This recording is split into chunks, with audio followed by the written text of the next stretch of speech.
Aussitôt entré en fonction, le vice-premier ministre et ministre de la fonction publique Jean-Pierre Liaou Eboua voudrait avoir la maîtrise de l'effectif des agents et fonctionnaires de l'État. Objectif, améliorer l'enveloppe salariale de ces derniers. Voilà ce qui justifie le lancement ce lundi 2 octobre 2023, ici à Bunia, du contrôle biométrique des 11 604 agents de l'État de l'Ituri. Cérémonie présidée par le gouverneur de l'Ituri qui s'allie cette opération. Souvent, je suis avec la commission ici. C'est tout le temps qu'il y a des voyages à Kinshasa, tout le temps qu'il y a des choses à régulariser. Mais vraiment, je voudrais que vous profitiez de cette opportunité pour que le travail soit bien fait. Merci et bon travail. Et sur ce mot, je lance l'identification du personnel de l'État ici. Le chef de la délégation de la fonction publique, Massoso Antonio, donne les étapes à suivre lors de cet exercice. Le numéro matricule n'est pas un héritage.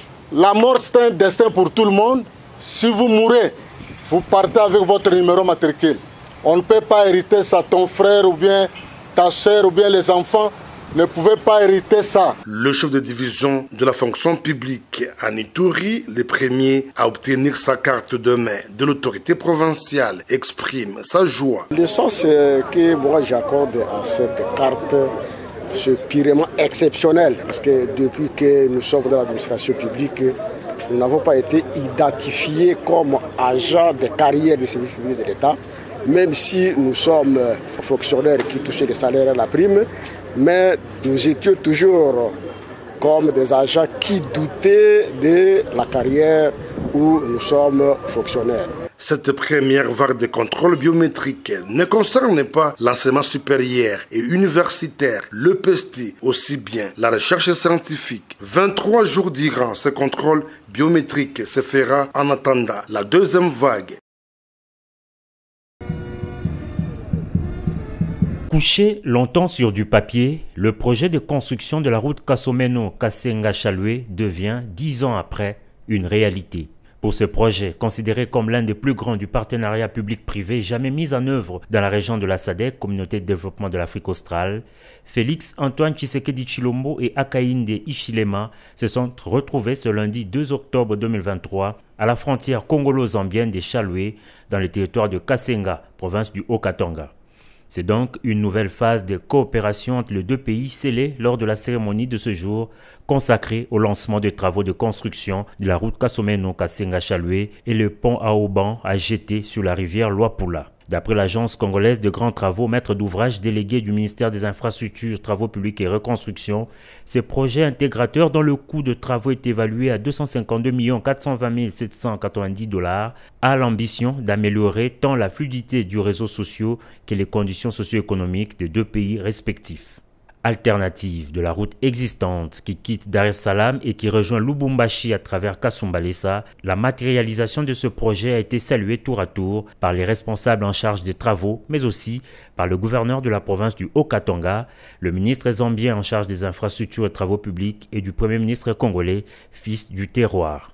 Les deux chefs d'État ont été par la suite invités à effectuer la pose de la première pierre de construction de ces différents ouvrages à la grande satisfaction de la population. Nous sommes très heureux, je suis très heureux d'abord personnellement et nous sommes très heureux d'avoir un pont parce qu'on avait des difficultés. Parfois les véhicules traversaient sur des barges, mais cette fois-ci on aura la facilité parce que les véhicules commenceront à traverser à travers d'un pont. Ça fait longtemps, depuis que Kasenga et Kasenga, nous n'avons jamais vu un président descendre dans notre territoire, dans notre terre. Mais aujourd'hui on voit le président Fachi Béton, il descend ici à Kasenga. En tout cas, nous sommes très heureux.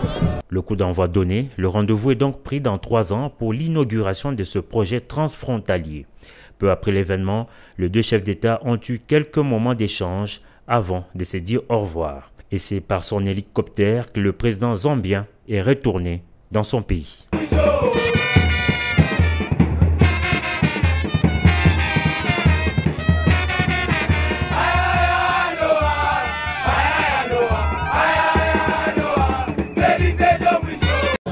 Béton, on s'appelle elle. Ça rappelle de vieux souvenirs. Oui.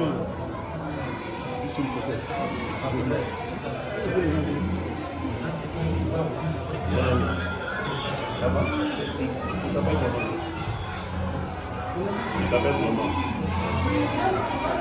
Maman? Le fait à l'homme. Voilà les enfants. Vous êtes contents? Hein? Vous êtes contents? Oui. Oui, hein? Voilà. Maintenant, les enfants du Congo vont étudier dans des conditions excellentes, comme tous les autres enfants du monde. Vous y avez droit.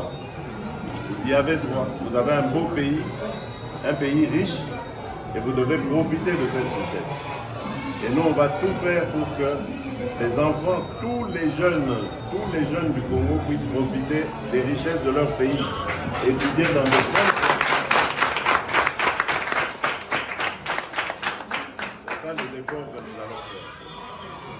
Voilà. Merci les enfants de Dieu, vous bénisse. Dites Amen. J'espère que vous faites tous vos prières. Hein? Oui. Hein?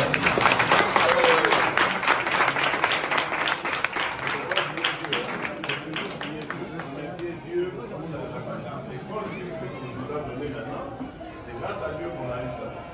Parce qu'on a travaillé, on a fait des efforts. Hein? Je vais faire une prière pour Dieu. C'est pour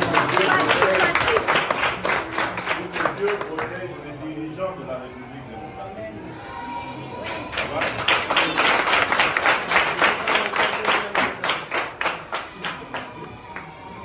De redresser notre pays. Ma seule motivation est de relever la dignité de notre peuple. Ceux qui sont attirés par le pouvoir pour le pouvoir sont dans l'union sacrée et soi-disant du bon côté de leur histoire. De leur histoire à eux. Nous sommes avec le peuple. Nous sommes du bon côté des intérêts du peuple. Face à la décadence, nous ne pouvons pas attendre sa disparition pour agir. Demain, ça sera tard. C'est aujourd'hui. C'est pourquoi je suis prêt et que j'y vais maintenant.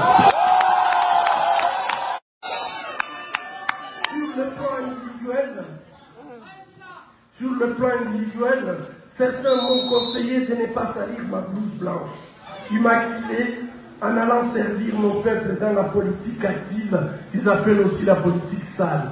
Nous ne voulons pas faire la politique sale.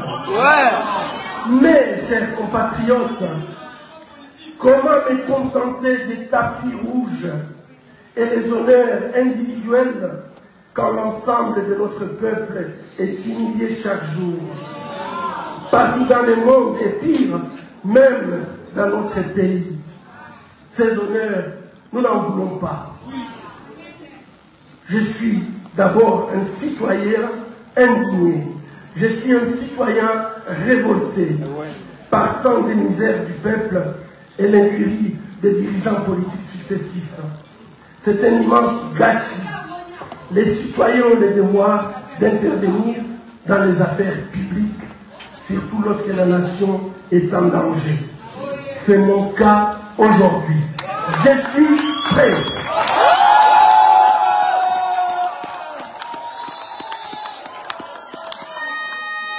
Il faut avoir le courage de renoncer à son confort personnel par patriotisme pour l'intérêt national. Quittons le confort qui nous empêche de penser aux autres, qui nous empêche de regarder nos concitoyens comme nous-mêmes. Celui qui n'a pas le courage de s'indigner et de se révolter quand son compatriote souffre n'a pas le droit de se plaindre, a dit Martin Luther King Jr. Après, ce que je vais faire, c'est la continuité de mon action et de mon engagement depuis 40 ans au service de mon pays, de mon peuple, des plus démunis et des vulnérables, des malades, des victimes de violences, de l'homme tout court. J'ai toujours mis l'homme au centre de mon combat et de mon action. Et je vais continuer avec vous pour que l'homme je suis prêt.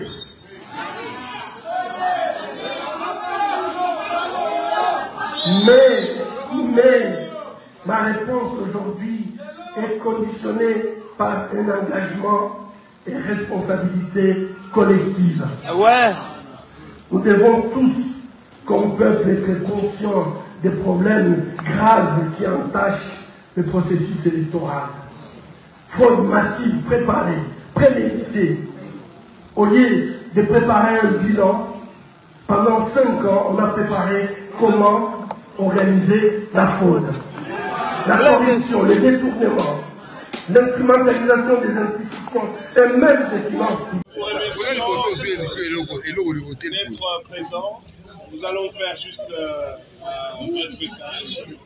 Comme vous le savez, aujourd'hui, c'est le dépôt de la candidature du président Moïse Katumbi comme futur président de la République démocratique du Congo.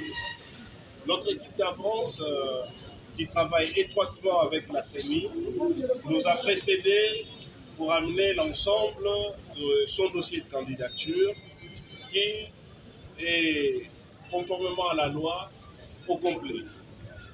Il n'empêche que la CENI nous a prié de pouvoir, à côté des pièces certifiées conformes dûment au regard de notre législation, lui apporter aussi les originaux.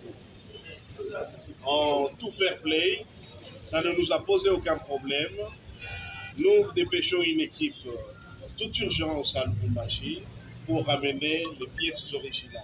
Ce qui fait que demain, ces éléments seront mis à la disposition de la CENI afin que la candidature du président Katumbi puisse être déposée au bureau de réception et de traitement des candidatures. Je vous remercie. Alingala. Le bras, c'est 75 ans. Je ne sais pas comment exprimer notre jour. Puisque 75 ans, c'est toute une vie. Et comme il a été dit, une vie parsemée de hauts et de bas que nous avons mené jusqu'aujourd'hui à partir de la fondation en 1948. Nous avons connu des moments de difficultés, mais aussi des moments de joie. Et voilà que Dieu nous fait parvenir à ce jour et nous rendons grâce. Nous débordons de joie. Puisque au début de la fondation de la congrégation, ce n'était pas si facile. Et notre père fondateur, il voulait que nous puissions nous débrouiller pour vivre. Et nos premières sœurs ont vraiment tenu, ils ont enduré beaucoup. Et pour nous amener jusqu'à ce jour, elles ont consenti beaucoup de sacrifices pour que nous arrivions à ce niveau. À part cela, nous avons connu aussi des difficultés de décès. Comme nous avons suivi, nous avons plus de 90 sœurs qui nous ont déjà précédés dans le royaume et d'autres qui sont partis à la maison, bien sûr. Mais aussi les difficultés liées au coût de la vie. Aux jeunes qui nous suivent, de nous emboîter les pas dans le haut et le bas.